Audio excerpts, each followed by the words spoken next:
Dear students, myself Dr. B.V. Puttaswamaya, working as biology lecturer in Mahatma Gandhi Government PU College, Kunigal, Tumkur district. I welcome you all for this Gnana Taranga CET program organized by Department of Pre-University Education, Karnataka. Today we are going to discuss about the topic structural organization in animals. To know about the structural organization in animals, as we have learned in different topics like different types of tissues and organs organization in the previous topics. Animals are made up of different types of tissues, organs and organ systems. To know about the organization, we need to have the idea about different types of tissues first.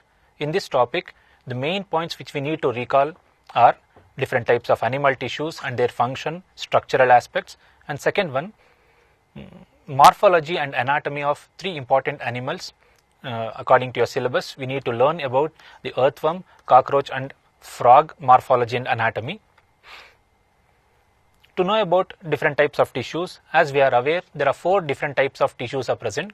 Number one, epithelial tissue, which is the covering tissue, which covers the external and internal body parts. In this, there are two types, simple epithelium and compound epithelium. Simple epithelial tissues are made up of single layer of cells, but the compound epithelial cells are multi-layered. Let us talk about simple epithelial tissues first. They are of three different types: squamous, columnar, ciliated and cuboidal. Some of the columnar epithelial cells, which are column-like uninucleated cells, which contain at the free surface, they have thin hair-like structures called cilia. They are called ciliated epithelial cells. The cells which are compactly arranged and forms the inner lining of alveoli, etc., are the squamous epithelial cells, and the cuboidal epithelial cells are in the form of cube shape, which forms the inner surface of kidney tubules or nephrons. The second one is compound epithelium. As I told you, they are multi-layered, but the simple epithelial cells are unicellular, single layer of cells. The second one is connective tissue. In the connective tissue, there are two types. One is loose connective tissue and the second one is dense connective tissue, is based on the arrangement of cells and fibers. In case of loose connective tissue, the cells and the fibers are loosely arranged in the matrix. There are two different types of fibers present in areola tissue.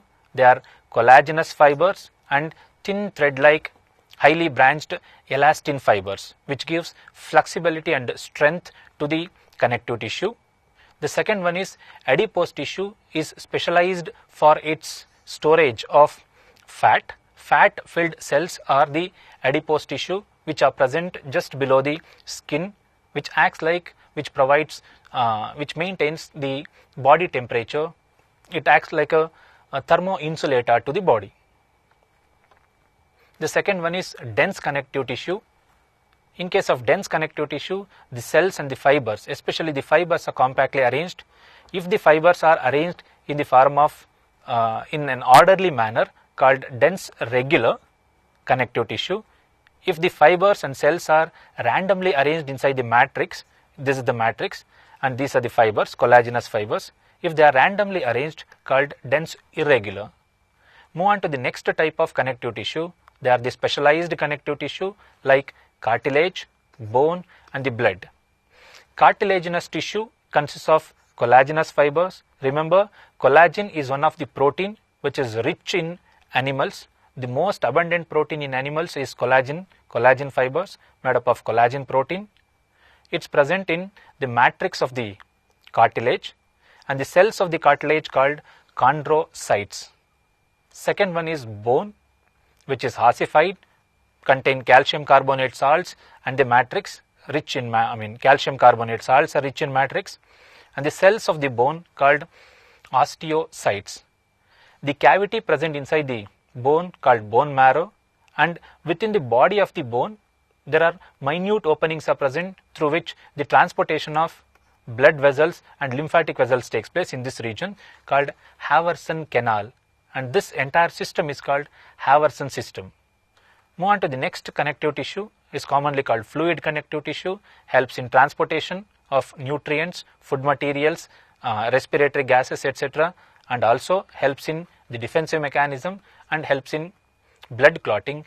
All these three different types of tissues together to form blood fluid connective tissue contain RBC, red blood cells or erythrocytes, WBC, white blood cells or leukocytes, and third one, thrombocytes or platelets, helps in clotting of blood.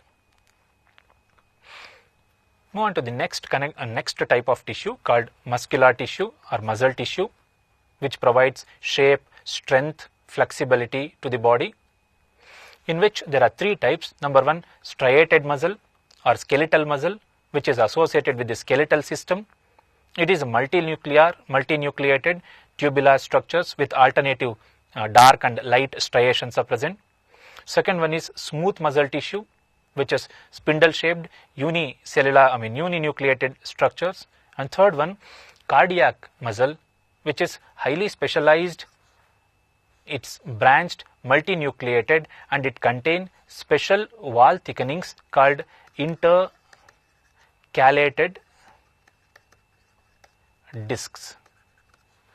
This intercalated discs helps in the spreading of cardiac impulses to the ventricles and helps in contraction and relaxation of the ventricular muscles of the heart during heartbeat. Move on to the next type of tissue called neural tissue, which helps in conduction of nerve impulses from one place to another place, helps in the recognition of touch, taste, etc. In this, there are majorly two types of neural tissues are present. Number one, the cell which helps in the conduction of nerve impulse called neuron, and the cells which are present around the neuron which act like supportive as well as protective structures called neuroglial cells. Neuroglial cells function is to protect and support the nerve conduction by the neuron.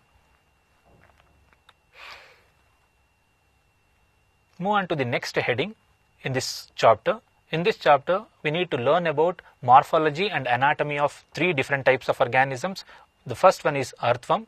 Morphology is the study of external features of the organism. Anatomy is the study of internal structural aspects of the organism. First, let us take the external morphological features of the earthworm. As we know, earthworms are commonly called farmer's friend because they helps in the decomposition process and also the enrichment of nitrogen in the soil. Earthworms, the body of the earthworm is segmented, and externally it can be divided into three major parts. Number one, the preclitellar part. Clitellum is the band-like structure present at 14th, 15th and 16th segment. The portion which is present prior to the clitellum called preclitellar part, and the clitellar part where the clitellum is present, and the posterior part which is next to the clitellum called the postclitellar part. The anterior tip of the earthworm consists of a tongue-like structure called prostomium, which act like a sensory structure, and the first segment is called the peristomium, where the mouth is present. At the clitellum region, you can see the presence of male as well as female genital openings.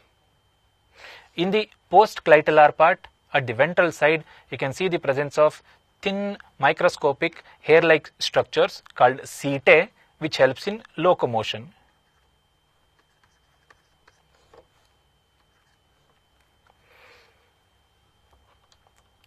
Move on to the anatomical part, the internal structure. Let us take one by one. Let us have the details of alimentary canal or the digestive system of earthworm. Digestive system of earthworm starts with mouth, which is present at the first segment, and the pharynx, esophagus or food pipe, and the gizzard part. Gizzard is the part where the grinding of soil as well as decomposing material takes place. The storage of food takes place at the stomach, and The major part in this is the intestine. This is the intestinal part. The inner surface of the intestine is called typhlosole. It consists of thin infoldings, hair-like structures, is almost like villi in small intestine. The villi of small intestine which increase surface area for absorption. In the same manner, even typhlosole provides maximum surface area for the absorption of nutrients. Move on to the excretory system or nephridial system in earthworm.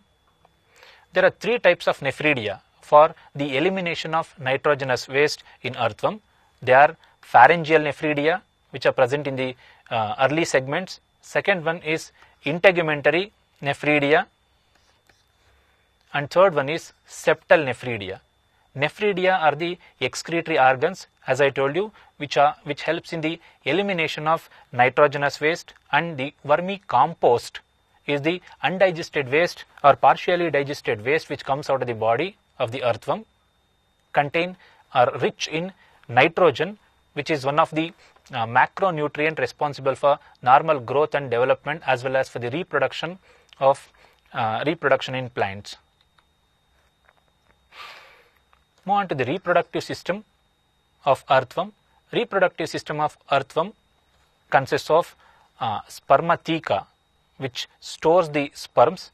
Before this, earthworm is a hermaphrodite or bisexual animal which contain both male as well as female reproductive parts. It contains ovary as well as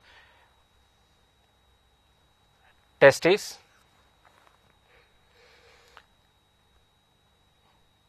In the 6th, 7th, 8th and 9th segment, you can see the presence of spermatheca, which stores the sperms, because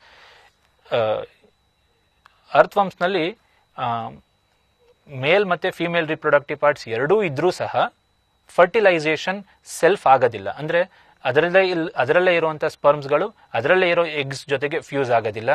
ಇದು ಎವಲ್ಯೂಷನ್ನಲ್ಲಿ ಹೊಸ ಕ್ಯಾರೆಕ್ಟರ್ಸನ್ನು produce ಮಾಡೋದನ್ನು ಕಮ್ಮಿ ಮಾಡಿಸುತ್ತೆ ಅನ್ನೋ ಕಾರಣಕ್ಕೆ ಎವಲ್ಯೂಷನ್ನಲ್ಲಿ ಈ animal earthworm is adapted for cross fertilization. It fuse with the other animal in the opposite direction and transfer sperms of one animal into the spermatheca of the other animal. Sperms which are stored in spermatheca, they involve in the fertilization process. Fertilization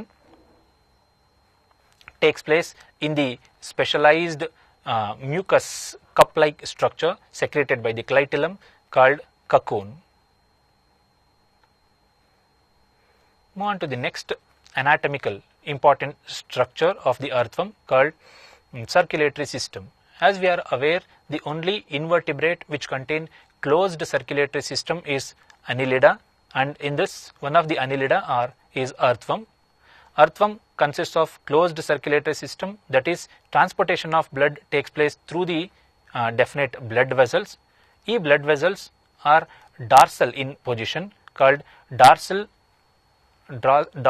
vessels or dorsal blood vessels or dorsal circulatory system. It consists of lateral hearts are present, which helps in the pumping of blood in one direction. Blood is red in color, which contain hemoglobin. Move on to the next animal is cockroach. In the cockroach, we need to learn morphology as well as anatomical structures. First, let us take the external morphological characters of cockroach. Cockroach consists of three important parts. The body parts are divided into three regions. Number one, head, anterior part, middle, thoracic region, and posterior abdomen. Head consists of antenna, sensory organs, and a pair of compound eyes which are made up of numerous simple eyes called ommatidia, which produce mosaic vision. The second important part is thoracic region. Thoracic region is divided into three parts. Number one, prothoracic, mesothoracic, and metathoracic region, which contain three pairs of legs at the ventral side and two pairs of legs at the dorsal side. There are two pairs of wings are present. The wing which is dark brown in color attached to the second segment of the thorax called tegmina, and the wings which are attached to the metathoracic region called hind wings. These are the wings which actually helps in active flight. The head and the mouth parts present in cockroach. Head consists of a pair of antenna, ossicles, compound eyes are present, mandible, maxilla, labium and labrum are the different mouth parts. Here in this picture they have enlarged the mouth parts of the cockroach. In this, labrum is the upper lip which cover the mouth from upper surface, and the second one is labium, which is commonly called the lower lip, which covers the mouth from the lower side. There is a tongue-like structure called hypopharynx present at the center, which is homologous with the tongue, and a pair of mandible which helps in capturing and grinding of food, and a pair of maxilla which acts like sensory structures present on either side of the mouth. So total labium, labrum, labium, lower lip, upper lip, tongue-like structure hypopharynx, mandible for grinding, a pair of mandibles and a pair of maxilla. These are the parts present in the mouth of cockroach. Circulatory system in case of cockroach is of open type, and there are no well developed blood capillaries, but it has heart with numerous chambers. The heart is controlled by the contraction relaxation of the heart for the movement of blood within the body is controlled by Alari muscles, but the blood is called hemolymph, and which is white in color without red color pigments, or hemoglobin is absent and without blood vessels, so called open circulatory system. Move on to the next important anatomical structure is digestive system. Digestive system of cockroach is almost similar to higher animals. All the parts present in higher or human beings are almost present in the cockroach. Starts with mouth at the ventral side, and it continues as a tube-like structure called esophagus. At the esophagus region, at the tip of the esophagus, we can see the presence of a pair of salivary glands, helps in the softening of the food. There is a sac-like structure which is the reservoir of food materials called crop, is homologous with the stomach. Just below the stomach or crop, there is a band-like structure called gizzard, which contain internal teeth, helps in the grinding of food. Below the gizzard, there are few or 5 to 6 thin hair-like structures called hepatic ceca are present, which produce enzymes, helps in the digestion of the food, is homologous with our liver. Below hepatic ceca is the midgut, and the posterior part is called the hindgut.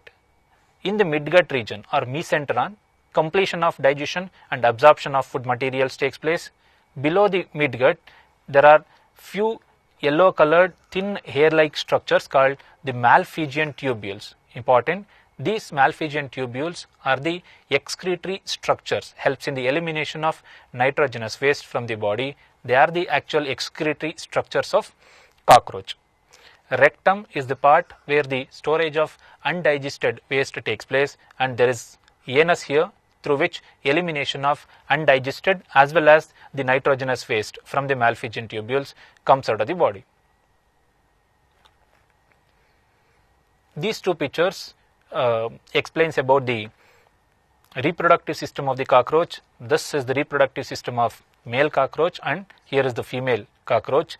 You can see the presence of testes, and the important thing, you can differentiate between male and a female cockroach by looking at the posterior end. Abdomen of the female cockroach is comparatively broader compared to male, and the second, external morphological sexual dimorphism character can be seen in cockroach, that is, at the posterior end we can see the presence of caudal style, a pair of thin thread-like structures present at the posterior end of the male cockroach, present only in male cockroach, absent in female cockroach, which helps to hold the male at the time, hold the female at the time of copulation or transfer of sperms into the female body. Move on to the next anatomical characters of The next important animal, frog.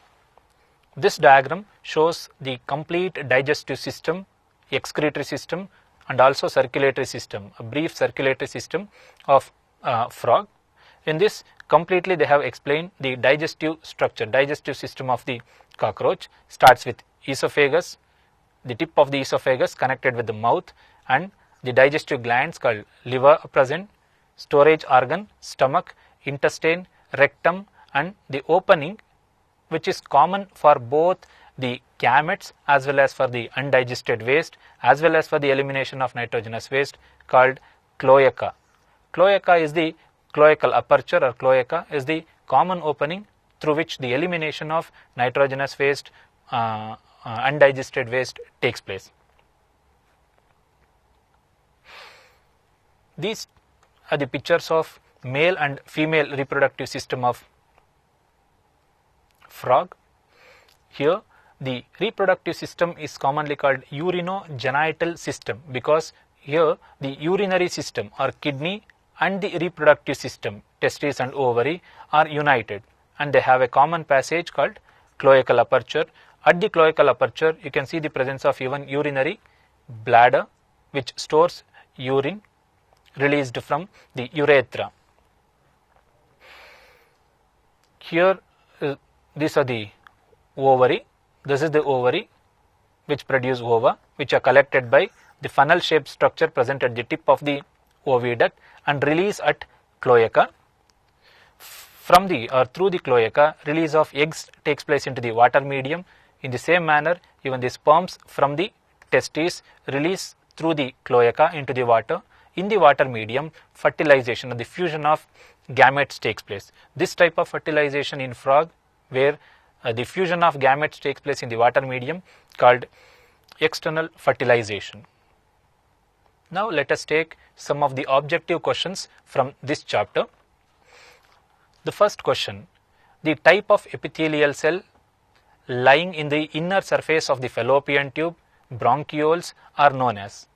The cells which are present in the inner surface of the fallopian tube they contain thin hair-like structures at the free end called cilia, and such epithelial cells are called ciliated epithelial cells. Squamous epithelium present in the inner surface of lungs, alveolar wall.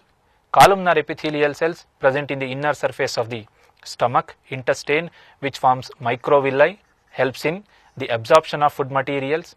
Cuboidal epithelial cells present in the inner surface of kidney tubules or nephron, and in the fallopian tube or bronchioles, ciliated epithelial cells are present. Ciliated epithelial cells is the answer for this question.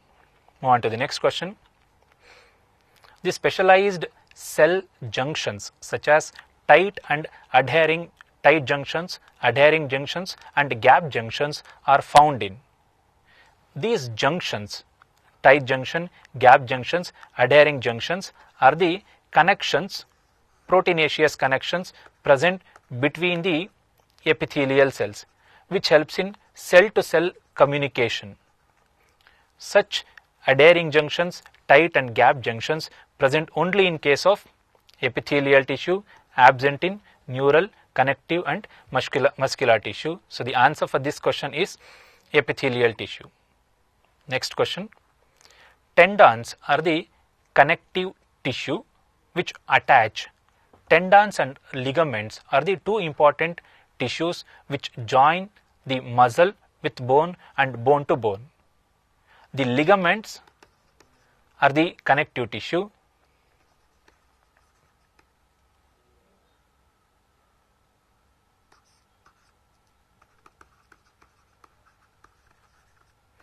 Which link bone to bone.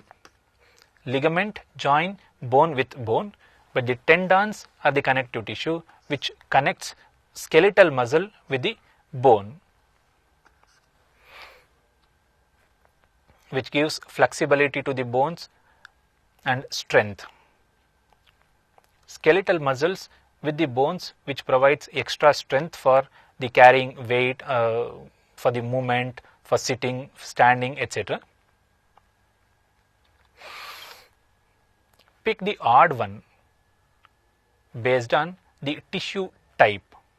Here we have given 4 different options: areola tissue, blood tissue, neuron and tendon, in which areola tissue is connective tissue, blood tissue is also a type of connective tissue, tendon is also a type of connective tissue, but neuron helps in the transportation of or conduction of nerve impulse. It comes under a separate category. We have learned about 4 different types of tissues like epithelial, connective, muscular and neural tissue. A, B and D are the types of connective tissues, but neuron helps in conduction of nerve impulses. It's a different types, and in this is the odd one. Option C is the answer for 4th question. Match the epithelial tissue given in column 1 with their location given in column 2. Choose the correct answer from the options given below. In the column 1 they have given 4 different types of epithelial tissues, and in column 2 they have given their functions and locations. We need to match column 1 with column 2. Cuboidal epithelial cells. Cuboidal epithelial cells associated with lining of stomach and intestine? No. In the lining of stomach and intestine, columnar epithelial cells are present. In the walls of the blood vessel, squamous epithelial cells are present. Nephrons in kidney are made up of cuboidal epithelial cells. Ciliated epithelial cells are present in cuboidal epithelial cells present in the stomach and intestine. Ciliated epithelial cells are present in the inner lining of fallopian tube. So one match with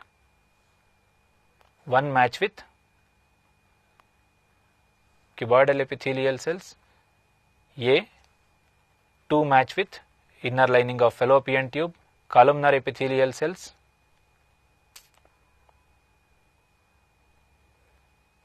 Cuboidal epithelial cells, correct ಇದೆ. Cuboidal epithelial cells, nephrons of kidney. Ciliated epithelial cells, inner lining of fallopian tube. Columnar epithelial cells,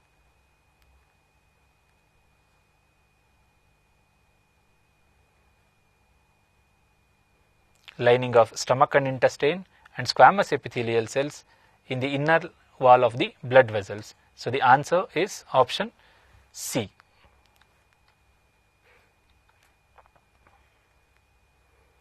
Move on to the next question. Haversian system is present in. Haversian system, as I told you, it's present in the bone.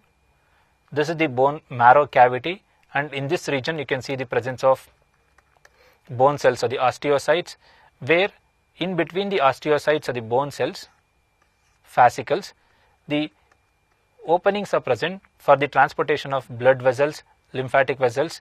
These openings are this region where the blood vessels run longitudinally inside the bone tissue, called Haversian system. It's associated with bone.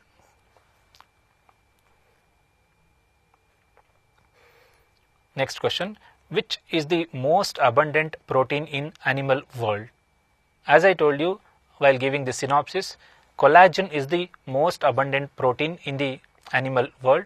Collagen is the protein which forms the bundle of fibers, collagen fibers, which gives flexibility and strength to the tissues like areola tissue, bone tissue, etc. Rubasco is the protein which is the most abundant protein in plants. Hemoglobin is the pigment which gives, myoglobin is the red color pigment present in muscles. Hemoglobin is the pigment present in blood, which gives typical red color, contain iron and globin proteins, helps in transportation of materials. Move on to the next question. The cells present in the matrix of cartilage are called. The cells present in the matrix of cartilage are called the chondrocytes or cartilaginous cells, and option B, C and D, osteoblast, osteocytes and osteoclasts are the different types of structures associated with bone. Move on to the next question. Which one of the following is not a connective tissue? Among these, cartilage, bone and blood and bone are three different types of connective tissues, but muscle is a separate tissue. It provides skeletal support or strength and shape to the body. Among these, the odd one, which is not a connective tissue, is muscle.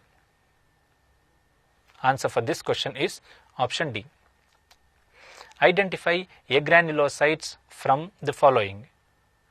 Granulocytes and agranulocytes are the different types of blood cells. Adrallu RBC, WBC and platelets. There are three types. In WBC, there are two different types of cells are present. Granulocytes, which contain cytoplasmic granules after staining with specific acidic, basic or neutral stain, and the second one is agranulocytes. Both granulocytes and agranulocytes helps in defense mechanism. Agranulocytes consists of monocytes and lymphocytes. Granulocytes are of three types: eosinophil, basophil and neutrophil. In case of agranulocytes, the cytoplasmic granules are absent. In this question, the agranulocyte is monocyte. So answer for this question is option D. Cardiac muscle cells differ from the striated muscles in having. Cardiac muscles are branched. They contain specialized wall thickenings called the intercalated discs. Such intercalated discs absent in smooth or striated muscle. Cardiac muscle differ from striated muscle in having intercalated discs. Myofibrils, mitochondria, nucleus all present in all types of muscles, but intercalated discs present only in case of cardiac muscle. Move on to the next question. The main function of neuroglial cells in the nervous system. While giving the synopsis, I mentioned this point. The nerve cells consist of two different types, three to four different types are there: ependymal cells, neuroglial cells, conducting neuron, etc. Among these, the only conducting nerve is a multipolar or neuron. This helps in the conduction of nerve impulses from one organ to one part to another part of the body. The cells which are present around the conducting neuron are called the neuroglial cells. They are the defensive cells. They provide protection to the conducting neuron. These are the neuroglial cells. The main function of neuroglial cells, which gives protection or immunity, they helps in the destruction of pathogens which enter into the nervous tissue. Answer for this question: protein synthesis, no. Conduction of nerve impulses done by neuron. Protection to neurons done by the neuroglial cells. Answer for this is option C. Reservoir of neurotransmitters. Neurotransmitters are the chemicals which are present in the postsynaptic end, helps in the transfer of nerve impulse from one nerve ending to another. So the answer for this question is option C. Which among the following does not contain collagen fibers? Collagen fiber associated with cartilaginous tissue, adipose tissue, bone tissue, but absent in blood. All are connective tissues, but in the fluid connective tissue, blood, collagen protein is absent. So the answer is option A. Next question. The muscle fibers are composed of fine fibrils called. The muscle fibers consist of thin bundle-like or thin thread-like structures which are called myofibrils. Collagen fibers, elastin fibers and reticular fibers are not associated with muscle fibers. The muscle fibers in which the fine fibrils are thread-like structures are called myofibrils. Answer for this question is option C. Next question, identify the wrongly matched pair from the following. Look at the options. Goblet cells helps in secretion of mucus. Mucus secreting cells present in the inner lining of respiratory tract, digestive tract for the easy flow of food materials and to maintain the inhaling air temperature, called the goblet cells, are present in the inner surface of these organs which secrete mucus. Option A is correct. Adipose tissue stores fat. One of the special character of adipose tissue, they contain fat filled cells called adipocytes. This is also correct. We need to identify the wrong statement among these. Fibroblast secrete fibers like collagenous fibers, elastin fibers in areola tissue are produced by fibroblast. This is also correct. Endocrine glands produce digestive enzymes. This is wrong. Why? Because endocrine glands are the ductless glands which produce hormones. Digestive enzymes are produced by exocrine glands. Hagagi, among these, the wrong statement is, wrong match is option D. The function of typhlosolve in earthworm. Typhlosolve is the portion or the inner surface present in the gut or the small intestine of earthworm. It contains infoldings. As I told you in the synopsis, they are finger-like projections or infoldings which provides maximum surface area for absorption of food material. Such inner foldings of the small intestine present in the earthworm are called typhlosolve, which provides increased surface area for absorption in the intestine. Look at option A. Storage food material is at the crop. Typhlosolve is not involved in storage of food. Storage of food takes place at the stomach. Production of sperms by testes. Storage of sperms at spermatheca.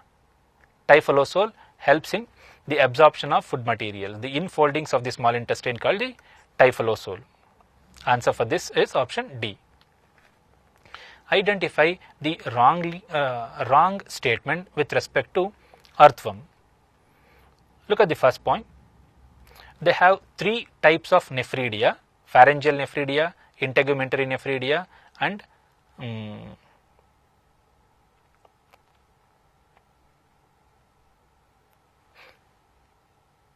there are three types. This point is correct. Pharyngeal, integumentary, and the other one is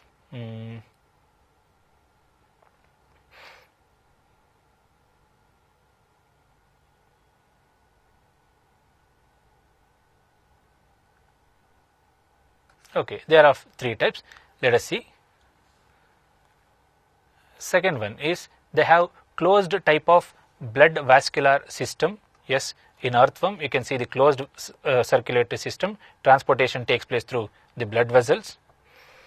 Option C, they are hermaphrodites with self-fertilization. Yes, definitely they are hermaphrodites or bisexual animals with self-fertilization is the wrong statement, because in earthworm, yes, they are hermaphrodites. They have both male and female reproductive tracts, male and female reproductive systems, produce both sperms and eggs, but fertilization takes place with other animal.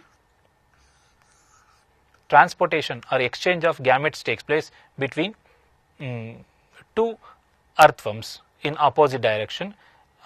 This type of fertilization is called not the self-fertilization, it is called cross-fertilization. Look at the fourth point.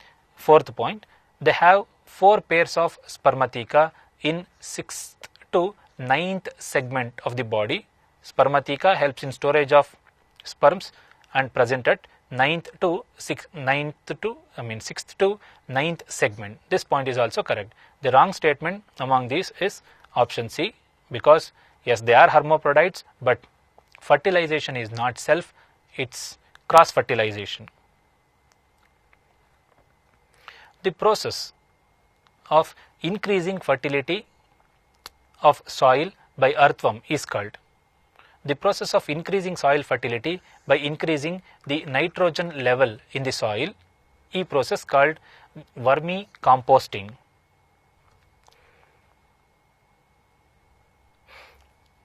Move on to the next question. Which one of the following structure in Perithema postuma or common Indian earthworm is incorrectly matched with its function? Clitellum is the band-like structure which helps in the secretion of cocoon mucus, where the fertilization process takes place and the development of eggs takes place inside the body, in the soil secreted by the clitellum. The first point is correct. Gizzard is the part associated with the digestive system, helps in grinding of soil particles. This is also correct. Setae provides defense against predators is the wrong statement. Setae are the thin S-shaped chitinous structures present at the ventral surface of the cockroach, helps in locomotion, not for defense. Prostomium is the first tongue-like structure present at the anterior tip of the earthworm. It acts as sensory structure. The last point is also correct. So the wrong statement for this question is option C. Identify the wrong statement of Perithema postuma or common Indian earthworm. The genital papillae are present on 17th and 19th segment. Genital papillae helps in the adhering of animal at the time of copulation. One animal to bind with another, to hold the other animal at the time of gametes transfer. Genital papillae helps. Each genital papillae present at 17th to 19th segment. The first statement is correct. Look at the second one. Male genital pores present at 18th segment. This is also correct. Clitellum is present on the segments of 24, 25 and 25th segment. This is wrong because clitellum, the band-like structure, is present at 14th, 15th and 16th segment. This is the wrong statement. The wrong statement is option C.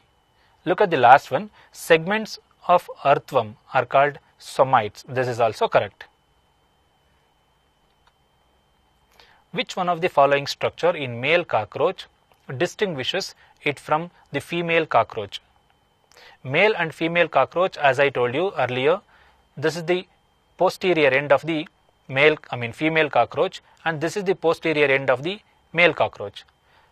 Usually the posterior end, the abdomen part of the female cockroach is comparatively broader compared with male, and in the male cockroach there are two thread-like structures present at the posterior end to hold the female at the time of gametes transfer, called anal styles. Anal styles present only in males, absent in females. All other organs like antenna, number of segments and anal cerci present in both male and female.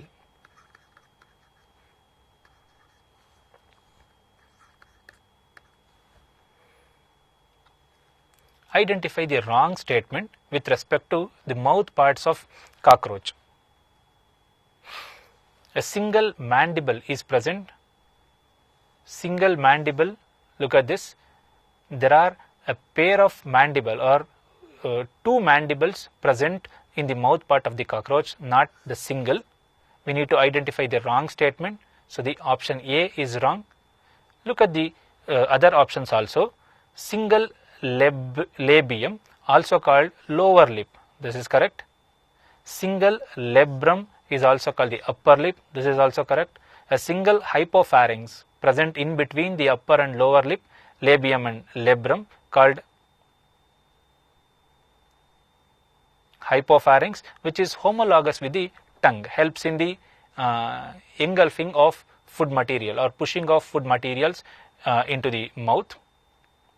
The wrong statement with this is the first option. There is a pair of mandible present in the mouth part of the cockroach, not single. Move on to the next question. Hind wings in cockroach helps in flight. They are attached to the body at hind wings and fore wings. There are two pairs of wings present in cockroach. The fore wings helps to cover just the hind wings, but the hind wings are the actual wings which helps in active flight. These wings which helps in active flight are attached to the metathoracic region. At mesothoracic region, 4 wings are present. In prothoracic region, wings are absent and not in the abdomen region. The wings or the second pair of wings which helps in active flight are hind wings attached at metathoracic region is the answer. Prothoracic, mesothoracic, metathoracic, these 3 regions are the regions of the thoracic region which contain 3 pairs of legs at the ventral side, but the wings present at the dorsal side, and the wings, the first pair of wings at mesothoracic and the second pair of wings, that is hind wings, present at the metathoracic region. Answer for this is option C, metathoracic region. Select the incorrect pair showing digestive organs and their functions in Periplaneta americana or cockroach. We need to identify incorrect pair associated with the digestive organs. Look at the first one. Hepatic ceca helps in grinding of food is the wrong match. Why? Because grinding of food is done by gizzard, not the hepatic ceca. Hepatic ceca helps in the release of digestive enzymes into the digestive tract, and hepatic ceca in cockroach is homologous with liver. Look at the second one. Malpighian tubule for excretion, this is correct. Crop for the storage of food, this is also correct. Rectum helps in the storage of undigested waste, this is also correct. We need to identify the incorrect match. The incorrect match is option A. Next question. The muscle associated with circulatory system of cockroach are called. Circulatory system in case of cockroach is closed type, which contain heart to pump the blood. It has alary muscles. Not only in cockroach, in most of the insects or arthropods, alary muscles associated with the movement of blood are associated with the circulatory system. Assertion and reasoning question.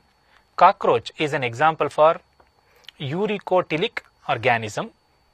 Uricotilic organisms are the organisms which excrete urea.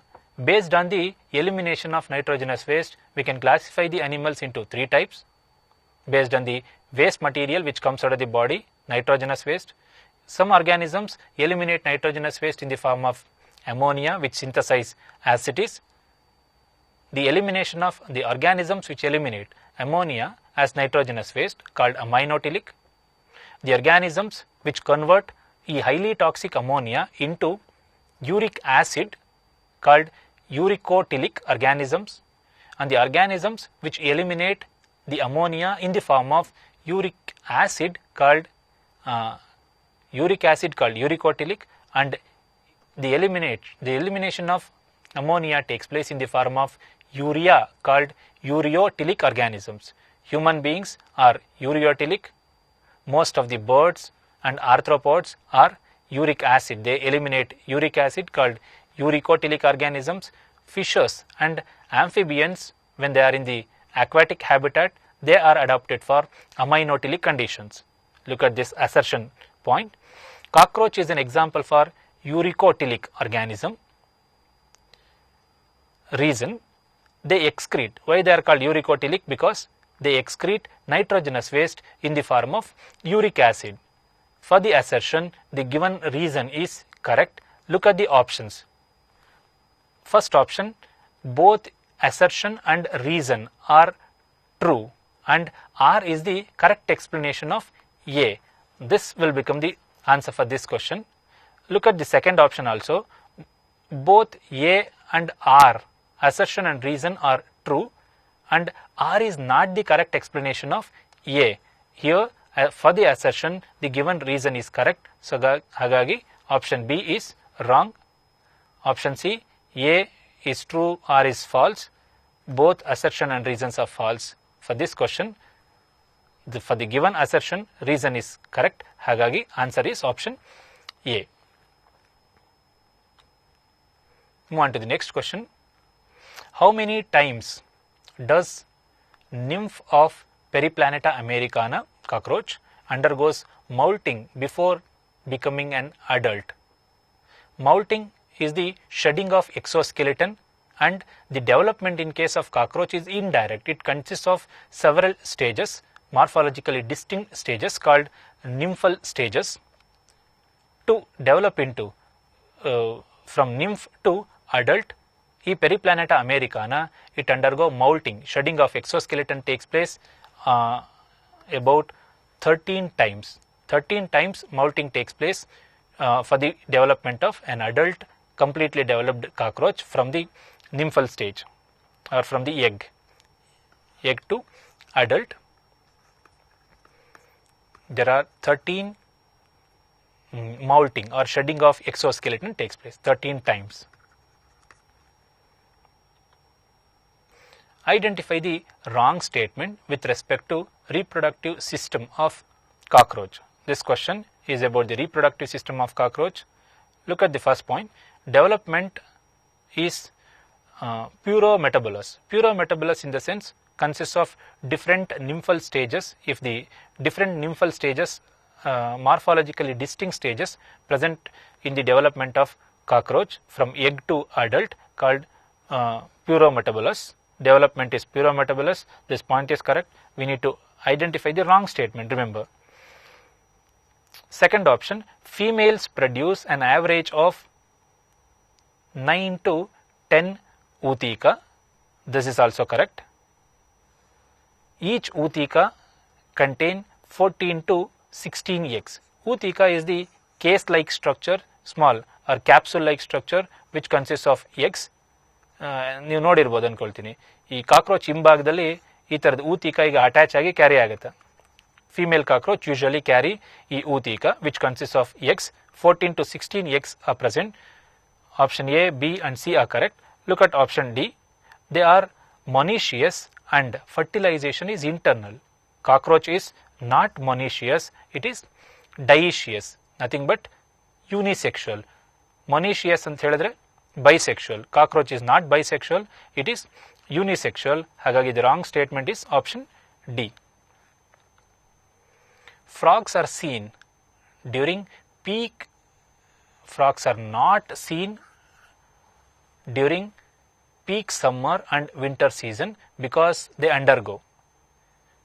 During peak summer and peak winter season, ಈ ಸೀಸನ್ಸ್ನಲ್ಲಿ frocks ಅಷ್ಟೊಂದು ಹೊರಗಡೆ ಕಾಣಿಸೋದಿಲ್ಲ. ಅದಕ್ಕೆ reason ಏನಪ್ಪ ಅಂತ ಹೇಳಿದ್ರೆ, winter ಸೀಸನಲ್ಲಿ ಅಲ್ಲ, aestivation in winter season wrong.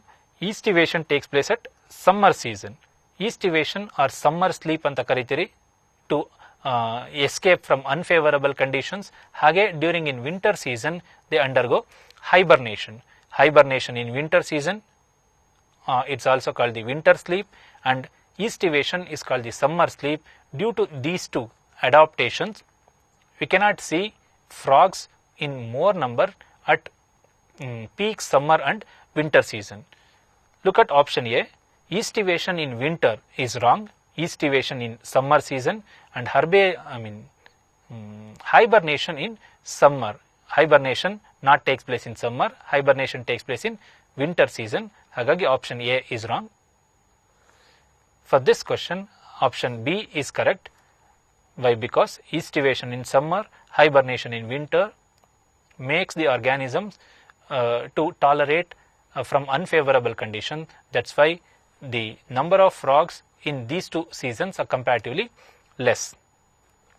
Both estivation and hibernation in winter season, option C is wrong. Both estivation and hibernation in summer season is also wrong.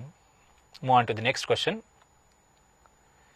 Read and identify the incorrect statement. Look at this. We need to identify the incorrect statement among these. Indian frog, Rana tigrina, is poikilothermic animals. Poikilothermic animals are the cold-blooded animals which cannot change their body temperature according to their environment. This is correct. Female frog contains sound producing vocal sac and copulatory pads on the first digit of the forelimb. This statement is wrong. Why? Because sound producing vocal sac and copulatory pads in the first digit of the forelimb is the character of male frog, not the female frog. Tympanium represents ear is correct. The frog never drink water but absorb water through the skin. This is also correct. The wrong statement for this question is option B. Next question. Which one of the following is not respiratory organ of frog? Skin, buccal cavity, lungs as well as gills are the respiratory organs of frog. In adult frog, respiration takes place through skin, mouth or buccal cavity and also through the lungs. The major respiratory organ in adult frogs is lungs. When the frog at the larval stage or tadpole stage, the respiratory organs in the tadpoles are gills. Gills are the respiratory organs in larval stage. In adults, mainly the lungs are the respiratory organs but not the trachea. Trachea are the respiratory organs of most of the arthropods, not the frog. Hagagi wrong answer is option D, which is not the respiratory organ. So the correct answer for this question is option D. The number of cranial nerves in frog. Cranial nerves are the nerves which arise from brain and present at, which controls different parts of the head like eyes, mouth, sensory organs, etc. There are total 10 cranial nerves present in frog. In human beings or in mammals, 12 pairs are present, but in frog there are only 10 pairs of cranial nerves which comes out of the or which are present at the cranium region. A mature female frog lay approximately dash number of eggs at a time. For this, answer is 2500 to 3000. Name the common passage that is used to pass fecal matter, urine and sperms in frog. The common opening for the release of undigested waste of fecal matter, nitrogenous waste urine as well as the gametes is cloaca. Cloaca is the common passage for the release of all these.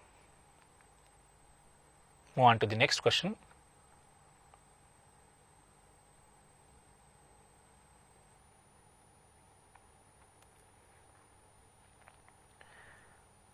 The next topic, chapter number 12, mineral nutrition.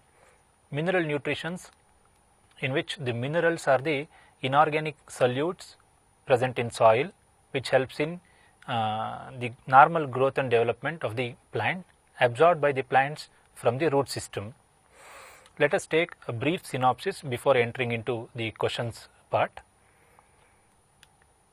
As I told you, mineral nutritions are the inorganic solutes essential for the growth and development of the plants.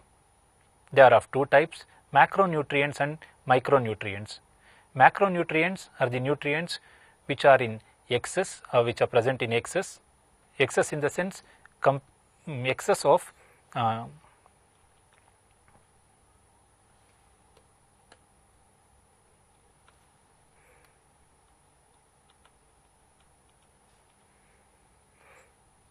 excess of 10 millimole per kg of dry matter. Micronutrients are present in the tissue in small amount, that is less than 10 millimole per kg of dry matter. Examples for macronutrients: nitrogen, phosphorus, potash, calcium, magnesium and sulfur. Micronutrients: iron, manganese, zinc, copper, boron, molybdenum and chlorine. There is an advanced technique in which we can grow plants without soil by using nutrient solution which contain all macro, micronutrients and growth factors. This process is called hydroponics.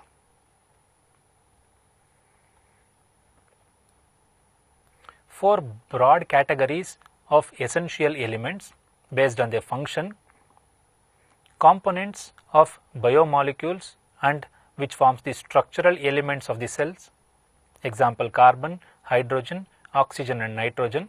They are the major biomolecules and structural components of the cells, plant cells. Energy related chemicals like phosphorus helps in the production of ATP and magnesium helps in the synthesis of chlorophyll pigment. Essential elements that active or inhibit enzyme action, which controls the enzyme activity, are magnesium and zinc. Maintenance of osmotic potential, that is ionic balance or salt water balance in the cell, by potassium. Role of macro and micronutrients. Nitrogen is one of the macronutrient.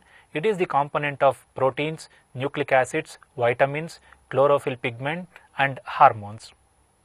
Phosphorus is also one of the macronutrient. It is present in the component of the cell membrane, certain proteins and all nucleic acids. Phosphorylation reaction, that is synthesis of ATP during photosynthesis, is also controlled by phosphorus or for the synthesis of ATP.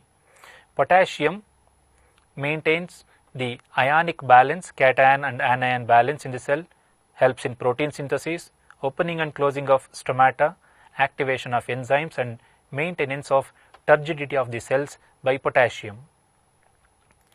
Next macronutrient present in the middle lamella of the cell wall, that is calcium pectate. Calcium is the chief material in the middle lamella of the calcium in the form of calcium pectate and also helps in the formation of spindle fibers during cell division, that is mitotic spindle fiber formation. Magnesium is one of the macronutrient, helps in the synthesis of DNA and RNA, ring structure of chlorophyll and maintains ribosome structure. Sulfur present in amino acids like cysteine and methionine. In several coenzymes, vitamins and ferredoxin, sulfur is present. Iron helps in the synthesis of, this is the micronutrient, synthesis of proteins like cytochromes used in ETC and for the synthesis of chlorophyll. Manganese is one of the micronutrient, helps in photolysis of water during non-cyclic photophosphorylation of the photosynthesis and release of oxygen during light reaction. Zinc helps in synthesis of phytohormone called auxin. Copper helps in overall metabolism associated with coenzyme of redox reaction. Boron helps in pollen germination, cell elongation, cell differentiation and carbohydrate transportation. Molybdenum required for nitrogen metabolism. Chlorine essential for photolysis of water during non-cyclic phosphorylation. Deficiency symptoms of essential elements. Critical concentration is the concentration of essential elements below which plant growth is retarded. A particular concentration of nutrients below which ಅದಕ್ಕಿಂತಲೂ ಕಮ್ಮಿ ಆದರೆ plant ಅಲ್ಲಿ development ಇಲ್ಲ growth ಇಲ್ಲ abnormalities ಜಾಸ್ತಿ ಆಗ್ತವೆ. ಇದನ್ನೇ critical concentration ಅಂತ ಹೇಳಿ ಕರೀತೀರಿ. Critical concentration is the concentration of essential elements ಅದಕ್ಕಿಂತಲೂ ಕಮ್ಮಿ ಆದರೆ below which the plant growth is disturbed or retarded. Deficiency symptoms. If the nutrients deficiency takes place in plants, it causes some of the symptoms or abnormalities like chlorosis, that is death of chlorophyll pigment. Necrosis is death of tissue. Stunted growth, growth becomes reduced growth. Inhibition of cell division, stoppage of cell division and premature fall of leaves and buds. ಇನ್ನು complete ಆಗಿ develop ಆಗದಿರುವಂಥ ಎಲೆಗಳು ಮತ್ತು ಬರ್ಡ್ಸ್ಗಳು ಬಿದ್ದೋಗೋದು, ಇವೆಲ್ಲ deficiency ಇಂದ nutrient ಡಿಫಿಷಿಯನ್ಸಿಯಿಂದ ಕಾಣಿಸುವಂಥ ಸಿಂಪ್ಟಮ್ಸ್ಗಳು. ಇದರಲ್ಲಿ first one chlorosis or destroy of chlorophyll pigment. It's caused by the deficiency of nitrogen, potassium, magnesium, sulphur, iron, manganese, zinc ಮತ್ತು ಮಾಲಿಬ್ಡಿನಮ್. ಇವುಗಳದ್ದು ಡಿಫಿಷಿಯನ್ಸಿ ಆದರೆ ಪ್ಲ್ಯಾಂಟಲ್ಲಿ ಕ್ಲೋರೋಫಿಲ್ ಪಿಗ್ಮೆಂಟ್ ಡೆಸ್ಟ್ರಾಯ್ ಆಗುತ್ತಾ, ಎಲೆಗಳೆಲ್ಲ ಯೆಲ್ಲೋ ಕಲರ್ ಆಗೋದು, ಗ್ರೀನ್ ಕಲರ್ ಕಮ್ಮಿ ಆಗೋದು, ಈ ಥರದ ಕ್ಯಾರೆಕ್ಟರ್ಸನ್ನು ಕ್ಲೋರೋಸಿಸ್ ಅಂತ ಹೇಳಿ ಕರಿತೀರಿ. Second one necrosis, death of cells and tissues. ಇದು ಡಿಫಿಷಿಯನ್ಸಿಯಿಂದ, ಈ ಡಿಫಿಷಿಯನ್ಸಿಯಿಂದ ಆಗುತ್ತಾ, ಯಾವುದು ಅಂತ ಹೇಳಿದ್ರೆ ಕ್ಯಾಲ್ಶಿಯಂ, ಮೆಗ್ನೀಷಿಯಂ, ಕಾಪರ್ ಮತ್ತು potassium. Inhibition of cell division by the deficiency of nitrogen, potassium, sulfur ಮತ್ತು ಮಾಲಿಬ್ಡಿನಮ್. ಇವುಗಳಿಂದ ಇನ್ಹಿಬಿಷನ್ ಆಫ್ ಸೆಲ್ ಡಿವಿಷನ್ ಆಗುತ್ತೆ, ಸೆಲ್ ಡಿವಿಷನ್ ಸ್ಟಾಪ್ ಆಗುತ್ತೆ. Delay of flowering, flower production slow ಆಗೋದು ಇಲ್ಲ ನಿಧಾನ ಆಗೋದು due to the deficiency of nitrogen, sulphur ಮತ್ತು molybdenum. ಇವುಗಳದ್ದು ಡಿಫಿಷಿಯನ್ಸಿಯಿಂದ ಫ್ಲವರ್ ಪ್ರೊಡಕ್ಷನ್ ಡಿಲೇ ಆಗುತ್ತೆ. ಟಾಕ್ಸಿಸಿಟಿ ಆಫ್ ಮಿನರಲ್ ನ್ಯೂಟ್ರಿಯೆಂಟ್ಸ್ ಅಂತ ಹೇಳಿದ್ರೆ, ಮಿನರಲ್ ನ್ಯೂಟ್ರಿಯೆಂಟ್ಸ್ ಪ್ಲಾಂಟ್ಸ್ಗೆ ಹೆಚ್ಚು ಕೂಡ ಆಗಬಾರ್ದು, ಕಡಿಮೆ ಕೂಡ ಆಗಬಾರ್ದು. ಒಂದು ಮಾಡ್ರೇಟ್ ಲೆವೆಲಲ್ಲಿ ಮಾತ್ರನೇ ಸಿಗಬೇಕು. ಮಾಡ್ರೇಟ್ ಡಿಕ್ರೀಸ್, ಆ ಲೆವೆಲ್ಗಿಂತಲೂ ಕಡಿಮೆ ಆದರೆ, ಪ್ಲಾಂಟ್ಸ್ಗೆ ನ್ಯೂಟ್ರಿಯೆಂಟ್ಸ್ ಎಷ್ಟು ಬೇಕು ಅದಕ್ಕಿಂತಲೂ ಕಡಿಮೆ ಸಿಕ್ಕರೆ ಇದರಿಂದ ಡಿಫಿಷಿಯನ್ಸಿ ಸಿಂಪ್ಟಮ್ಸ್ಗಳು ಅಂದರೆ ಕೊರತೆ ಉಂಟಾಗುತ್ತೆ. ಅದೇ ನ್ಯೂಟ್ರಿಯೆಂಟ್ಸ್ಗಳು ಹೆಚ್ಚಾದರೆ ಅದರಿಂದ ಪ್ಲಾಂಟ್ಗೆ ತೊಂದರೆ ಕೂಡ ಆಗುತ್ತೆ. ಇದನ್ನು ಟಾಕ್ಸಿಸಿಟಿ ಅಂತ ಹೇಳಿ ಕರೀತೀರಿ. Moderate decrease causes deficiency, moderate increase cause toxicity. Any mineral ion concentration in tissue that reduce the dry weight of the tissue by 10% is considered as toxic. ಯಾವಾಗ ಟಾಕ್ಸಿಕ್ ಆಗುತ್ತೆ ಅಂತ ಹೇಳಿದ್ರೆ 10% ಜಾಸ್ತಿ ಆದರೆ, ಅದರದ್ದು ಡ್ರೈ ವೆಯ್ಟಲ್ಲಿರೋಷ್ಟು ನ್ಯೂಟ್ರಿಯೆಂಟ್ಸ್ಗಿಂತಲೂ 10% ಜಾಸ್ತಿ ಆದರೆ ಅದರಿಂದ ತೊಂದರೆಗಳು ಉಂಟಾಗ್ತವೆ ಪ್ಲಾಂಟ್ಗೆ. ಅದನ್ನೇ ನಾವು ಮಿನರಲ್ ಟಾಕ್ಸಿಸಿಟಿ ಅಂತ ಹೇಳಿ ಕರಿತೀರಿ. Nitrogen, one of the major nutrient responsible for the growth and development of the plants. ಇದರಲ್ಲಿ circulation of nitrogen between living organisms and non living components of the ecosystem, ಇದನ್ನೇ ನೈಟ್ರೋಜನ್ ಸೈಕಲ್ ಅಂತ ಕರಿತೀರಿ. ಈ nitrogen ಸೈಕಲ್ನಲ್ಲಿ ಒಂದು 4 headings ಬರ್ತವೆ. ಅದರಲ್ಲಿ first one nitrogen fixation. ಅಟ್ಮಾಸ್ಫಿಯರಲ್ಲಿ nitrogen is in the form of nitrogen gas in which 2 nitrogen atoms are joined together with the help of 3 covalent bonds. These strong covalent bonds are broken to produce ammonia. One nitrogen molecule produces a molecule of ammonia, process called nitrogen fixation. This process takes place in 2 manners: biological nitrogen fixation and electrical nitrogen fixation. Biological nitrogen fixation done by some of the living organism, microscopic bacteria and cyanobacteria present in soil called nostoc, anabina, azotobacter, rhodospirillum, bacillus, etc. Second step is ammonification, decomposition of organic nitrogen of dead plants and animals into ammonia is called ammonification. Release of ammonia from the dead organic matter by Nitromonas bacteria. Nitrification, in which ammonia undergo oxidation to produce nitrite, that is 2NO2 minus, and nitrites combine with or undergo further oxidation to produce nitrates, NO3 minus. Nitrates can be absorbed by the plants but not nitrites. Assimilation, nitrates absorbed by the plants to form ammonia, finally forms amine group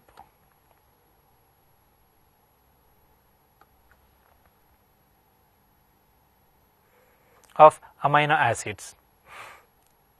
Denitrification is the last step in which the nitrates present in the soil also reduce to molecular nitrogen by bacteria like Pseudomonas and Theobacillus. These bacteria helps in the release of nitrogen from the dead organic matter into the atmosphere.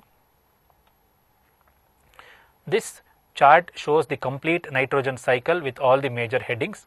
Atmospheric nitrogen,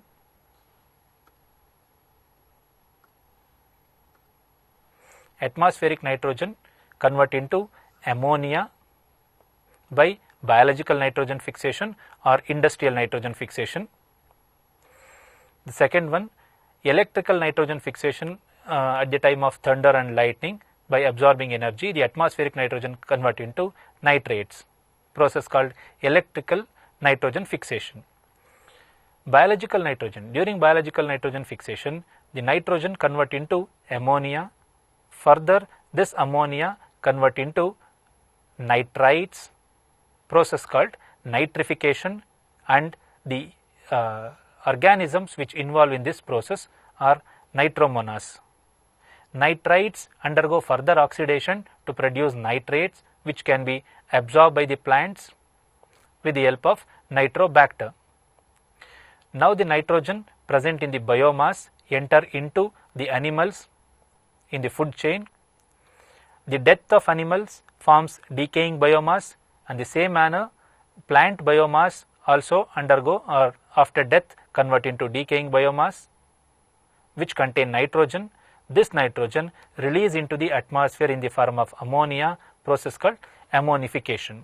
This cyclic movement of nitrogen, conversion of atmospheric nitrogen into ammonia, ammonia into nitrates which can be absorbed by the plants, and from the plants nitrogen release into the atmosphere into the in the form of ammonia, process called ammonification. This cyclic movement is called nitrogen cycle. This is the overall reaction of biological nitrogen fixation, in which one molecule of nitrogen convert into 2 molecules of ammonia by using 16 molecules of ATP. Biological nitrogen fixation, in which reduction of nitrogen to ammonia takes place by living organisms, called biological nitrogen fixation. Some of the living organisms which involve in nitrogen fixation are free living nitrogen fixing aerobic microorganisms like Azotobacter and Bergerachia, free living nitrogen fixing anaerobic microbes which live without oxygen called Rhodospirillum, cyanobacteria like Anabaena, Nostoc are free living nitrogen fixators. Symbiotic nitrogen fixation by Rhizobium bacteria present in the root nodules of leguminous plants. Frankia also produce nitrogen fixing nodules in the leguminous plants. Both Rhizobium and Frankia are free living in soil, but as symbionts they fix atmospheric nitrogen. They helps in the formation of root nodules. This is the diagram, shows the enzyme action, nitrogenase enzyme action for the conversion of nitrogen to 2 molecules of ammonia. As I told you, nitrogen is tightly bonded. 2 nitrogen atoms are tightly connected with the help of 3 covalent bonds. This nitrogen attached with nitrogenase enzyme, in which 3 reductional cell division or reduction division takes place at 3 times, reduction in which addition of 2 hydrogen atoms takes place and removal of 1 covalent bond takes place between the nitrogen. In the first step, 2 hydrogen molecules attach with the nitrogen by the elimination of 1 covalent bond. In the second step, second covalent bond get eliminated and attachment of 2 hydrogen atoms takes place with each nitrogen, and finally each nitrogen attach with 2 hydrogen to form ammonia, and the bond between the nitrogen, the covalent bond between nitrogen gets separate and produce 2 free ammonia molecules, and the release of nitrogenase enzyme takes place which reutilize for the synthesis of ammonia. This released nitrogenase enzyme fuse with again 1 more molecule of nitrogen and the process continues. This is the diagram, shows the formation of root nodules, in which the bacteria, Rhizobium bacteria or Frankia bacteria, which accumulates near the root hairs, makes the root tip or root hair tip in the form of hook. Through the hook, the bacteria enter into the cortex and pericycle, where they undergo division and forms a mature nodule. Ammonia convert into ammonium ions. Most of the plants assimilate nitrate and ammonia ions. During reductive amination, ammonia combine with alpha-ketoglutaric acid to form glutamic acid. Transamination, it involves the transfer of amino group from one amino acid to the keto group of keto acid. Finally, glutamic acid involved in the formation of other amino acid. This is the final fate of ammonia. Ammonia, nitrogen convert into ammonia. Ammonia enter into the plant body in the form of nitrates and involve in the formation of amino acids. Now let us take some of the questions related to this topic. The first question is, the technique of growing plants in defined nutrient solution in complete absence of soil is called soilless culture or hydroponics. Aeroponics is the type of culture where we use only the moisture for growing plants. Water culture is aquatic culture. Soil culture is the actual agriculture, but hydroponics is the technique where we'll grow plants without soil, only in nutrient solution which contain micronutrients as well as the growth promoting hormones. Look at the next question. Identify the wrong statement with respect to criteria for essentiality of an element in plants. The elements, what is the major criteria for the essentiality of the elements is the question. The elements must be necessary for normal growth and reproduction. This point is correct. For normal growth and reproduction, elements are necessary. The absence of elements in plants do not complete their life cycle. In absence of plants, definitely plants cannot complete their life cycle. This point is also correct. The requirement of the element must be specific and not replaced by any other element. This is also correct, because the elements which we cannot replace it, in the elements of the requirement of the element must be specific and cannot be replaced by any other element. The element which is essential for the development, which we cannot replace with any other element. If nitrogen is essential for the development or for the formation of a particular protein, we need to supply only that. By changing the nutrient, we cannot make the plant for normal growth. Plants normal ಆಗಿ ಬೆಳೆಯಲಿಕ್ಕೆ ಸಾಧ್ಯನೇ ಆಗೋದಿಲ್ಲ. ಬೇರೆ ನ್ಯೂಟ್ರಿಯೆಂಟ್ನ alternative ಆಗಿ ಬೇರೆ ನ್ಯೂಟ್ರಿಯೆಂಟ್ನ change ಮಾಡಿದರೆ, ಏನು nutrient ಬೇಕು ಅದೇ ನ್ಯೂಟ್ರಿಯೆಂಟ್ನ ಪ್ರೊವೈಡ್ ಮಾಡಬೇಕು. Is the meaning of option C. The deficiency of one element can met by the supplying of some other elements. ಇದು ರಾಂಗ್ ಆಗುತ್ತೆ. ಯಾಕೆ ಅಂತ ಹೇಳಿದ್ರೆ, ಡಿಫಿಷಿಯನ್ಸಿ ಆಫ್ ಒನ್ ಎಲಿಮೆಂಟ್, ಯಾವುದೋ ಒಂದು ಎಲಿಮೆಂಟ್ ಡಿಫಿಷಿಯನ್ಸಿ ಆಗಿದೆ ಅಂತಂದರೆ ಆ ಜಾಗಕ್ಕೆ ಬೇರೆ ಇನ್ನೊಂದು ಎಲಿಮೆಂಟನ್ನು ಪ್ರೊವೈಡ್ ಮಾಡಿದರೆ, ಬೇರೆ ನ್ಯೂಟ್ರಿಯೆಂಟನ್ನು ಸಪ್ಲೈ ಮಾಡಿದರೆ ಆ ಪ್ರಾಬ್ಲಮ್ ಸಾಲ್ವ್ ಆಗೋದಿಲ್ಲ. ಇಲ್ಲಿ ಕೇಳಿರೋ ಕ್ವಶನಲ್ಲಿ ರಾಂಗ್ ಸ್ಟೇಟ್ಮೆಂಟ್ ಇದಾಗುತ್ತೆ. Option D is the answer. Essential elements required for normal growth and development of the plants. Plants normal growth and development ಆಗಬೇಕಿತ್ತು ಅಂತಂದರೆ ಈ ಕೊಟ್ಟಿರೋ 4 ಆಪ್ಷನ್ಸಲ್ಲಿ ಯಾವ ನ್ಯೂಟ್ರಿಯೆಂಟ್ಸ್ ತುಂಬ ಇಂಪಾರ್ಟೆಂಟ್ ಅನ್ನೋದು ಕ್ವಶನ್. ಇದರಲ್ಲಿ only micronutrients, only macronutrients, both micro and macro, carbon, hydrogen, oxygen ಮತ್ತು nitrogen only, ಈ 4 ಆಪ್ಷನ್ಸ್ ಇದ್ದಾವೆ. ಪ್ಲಾಂಟ್ಸ್ ನಾರ್ಮಲ್ ಆಗಿ ಬೆಳಿಬೇಕು ಅಂತ ಹೇಳಿದರೆ ಅದಕ್ಕೆ ಎಲ್ಲ ಮ್ಯಾಕ್ರೋನ್ಯೂಟ್ರಿಯೆಂಟ್ಸ್ ಕೂಡ ಬೇಕು, ಹಾಗೇನೇ ಮೈಕ್ರೋನ್ಯೂಟ್ರಿಯೆಂಟ್ಸ್ ಕೂಡ ಬೇಕು.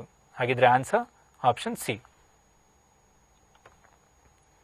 Next question, the level of macronutrients in plants.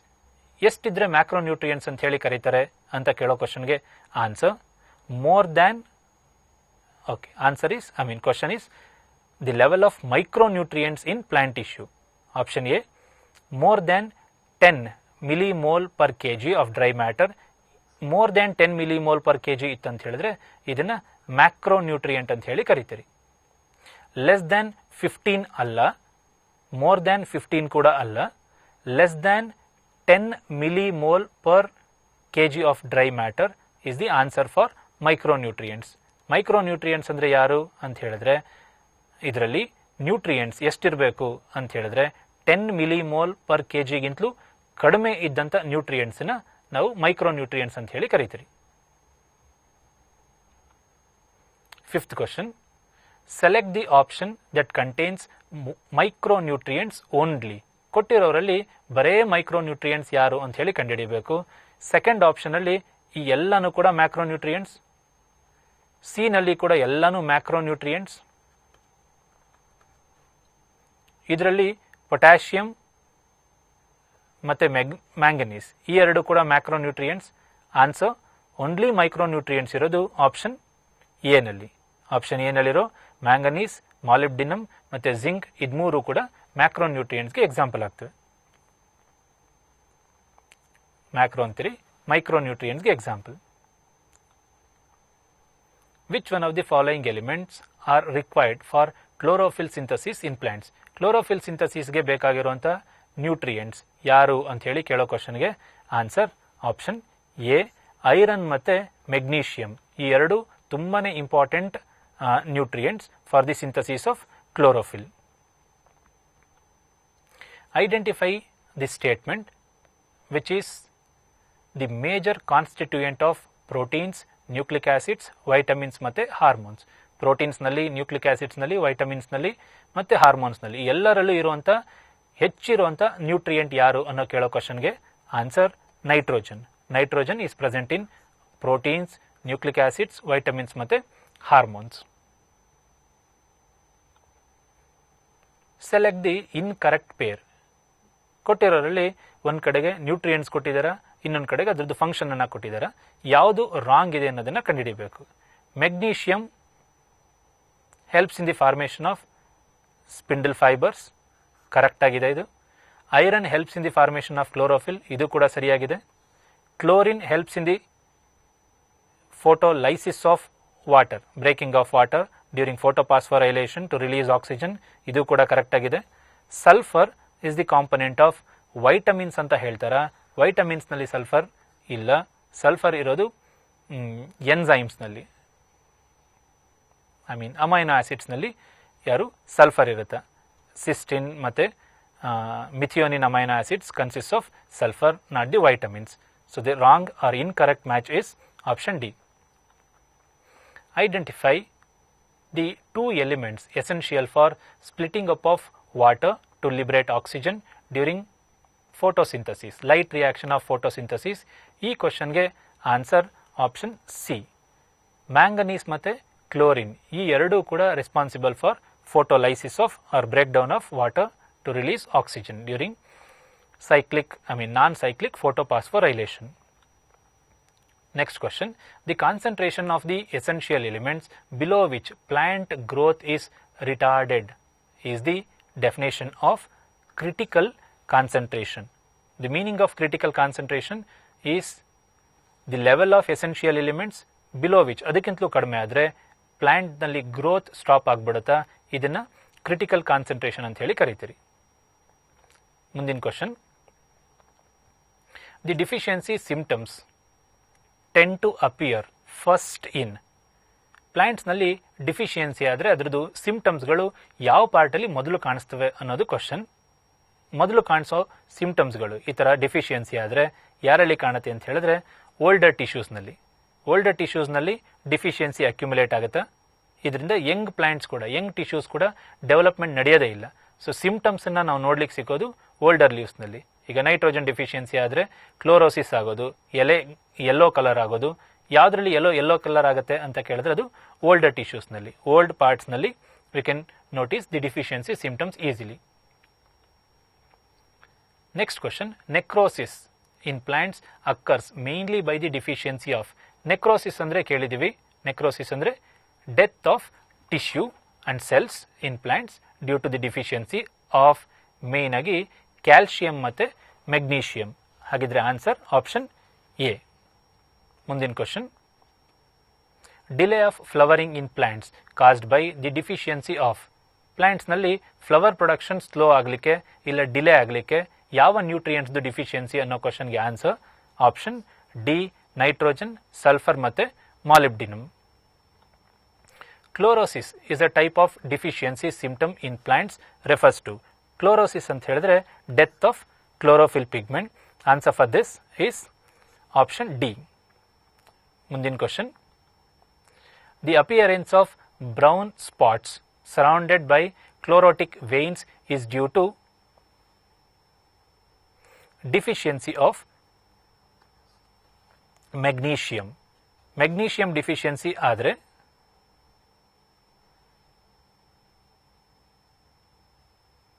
magnesium deficiency ಇನ್ನೊಂದ್ಸಾರಿ ನೋಡಿ question. Appearance of brown spots surrounded by chlorotic vane.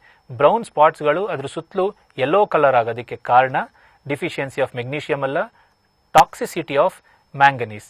Manganese ಟಾಕ್ಸಿಸಿಟಿಯಿಂದ ಈ ಒಂದು ಗುಣಲಕ್ಷಣನ ನೋಡ್ತೀರಿ. ಸುತ್ತಲೂ ಡಾರ್ಕ್ ಬ್ರೌನ್ ಸ್ಪಾಟ್ ಇರುತ್ತೆ, ಅದ್ರ ಸುತ್ತಲೂ ಯೆಲ್ಲೋ ಕಲರ್ ಆಗಿರುತ್ತೆ. ಈ ಥರ ಚುಕ್ಕಿ ಚುಕ್ಕಿ ಆಗೋದು ಎಲೆಗಳ ಮೇಲೆ, ಅದಕ್ಕೆ ಕಾರಣ toxicity of manganese. The process of conversion of atmospheric nitrogen into nitrogenous compounds like ammonia. ಈ ಪ್ರೋಸೆಸ್ ಹೇಳುತ್ತಾ nitrogen fixation definition. Nitrogen fixation ಅಂದರೆ ammonia convert in nitrogen convert into ammonia. ಮುಂದಿನ question. The process that is opposite to nitrogen fixation is denitrification. Nitrogen fixation ಅಲ್ಲಿ nitrogen ammonia convert ಆಗುತ್ತೆ, denitrification ಅಲ್ಲಿ ammonia convert into nitrogen. Decomposition of organic nitrogen of dead plants and animals into ammonia is called ammonification. ಮುಂದಿನ question. Symbiotic bacteria found in root nodules of which of the plant family ಅನ್ನೋ ಕ್ವಶನ್ಗೆ answer root nodules present in Leguminosa family. ಮುಂದಿನ question. Minerals are absorbed by the plants in the form of. Plants absorb minerals in the form of solution. For solution formation, water combines with ions. Ions can form solution, and only in the form of solution plants can uptake minerals. Answer for this is option B. A farmer added Azotobacter culture to soil before sowing maize. Which mineral element will be replenished by doing so? Azotobacter culture ಅನ್ನು soil ನಲ್ಲಿ ಸೇರಿಸಿದ್ದೇ ಆದರೆ Azotobacter is one of the nitrogen fixator. ಇದರಿಂದ nitrogen level soil ಅಲ್ಲಿ ಜಾಸ್ತಿ ಆಗುತ್ತಾ, ಹಾಗಾಗಿ answer for this is option A. Identify the free living nitrogen fixing aerobic bacterium. ಕೊಟ್ಟಿರೋದ್ರಲ್ಲಿ free living aerobic nitrogen fixator is option B Azotobacter and Beijerinckia. ಮುಂದಿನ question. Nostoc and Anabaena free living nitrogen fixators belongs to. Anabaena ಮತ್ತು Nostoc free living nitrogen fixators ಇವರು cyano bacteria ಗ್ರೂಪ್ನಲ್ಲಿ ಬರ್ತಾರ. Option D is the answer. ಮುಂದಿನ ಪ್ರಶ್ನೆ. How many reduction reactions takes place for the conversion of one nitrogen molecule into two molecules of ammonia by nitrogenase enzyme. Nitrogenase enzyme action ನಲ್ಲಿ nitrogen convert into two molecules of NH3 ammonia ಗೆ convert ಆಗುತ್ತಾ with 3 reductional divisions. 3 times addition of hydrogen ions takes place. ಹಾಗಾಗಿ 3 ಸಾರಿ reductional division ಆಗುತ್ತಾ, reductional reaction ಆಗುತ್ತಾ for the formation of a molecule of ammonia. Answer for this is option B. ಮುಂದಿನ ಪ್ರಶ್ನೆ. Assertion ಅನ್ನ ನೋಡಿ, ಅದಕ್ಕೆ ಕೊಟ್ಟಿರೋ ರೀಸನ್ ಸರಿ ಇದೆಯಾ ತಪ್ಪಿದೆಯಾ ಇದನ್ನ ನೋಡಿ ಆಪ್ಷನ್ಸ್ ನ ಗುರುತಿಸಬೇಕು. ಅಸರ್ಷನ್ ಅದರಲ್ಲಿ nitrogen fixing enzyme in root nodules of leguminous plants functions at low oxygen concentration. Reason, low oxygen concentration is provided by leg hemoglobin. Nitrogen fixing enzyme, nitrogenase enzyme present in the root nodules. For the nitrogen fixation it requires anaerobic condition. In presence of oxygen, nitrogenase enzyme undergo oxidation and it cannot fix the atmospheric nitrogen. So, in a root nodules, for proper fixation of nitrogen, nitrogenase enzyme requires anaerobic condition. Oxygen should not be there. This anaerobic condition for nitrogenase enzyme in root nodules provided by leg hemoglobin. Assertion ಗೆ ಕೊಟ್ಟಿರುವಂತ reason ಸರಿಯಾಗಿದೆ. Nitrogen fixing enzymes in the root nodules of leguminous plants function at low oxygen level, that is in anaerobic condition. ಈ anaerobic condition or low oxygen concentration is provided by leg haemoglobin. ಕೊಟ್ಟಿರೋ ಅಸರ್ಷನ್ಗೆ reason ಸರಿಯಾಗಿರೋದ್ರಿಂದ answer option A ಆಗುತ್ತೆ. Both A and R are true and R is the correct explanation of A. Thank you.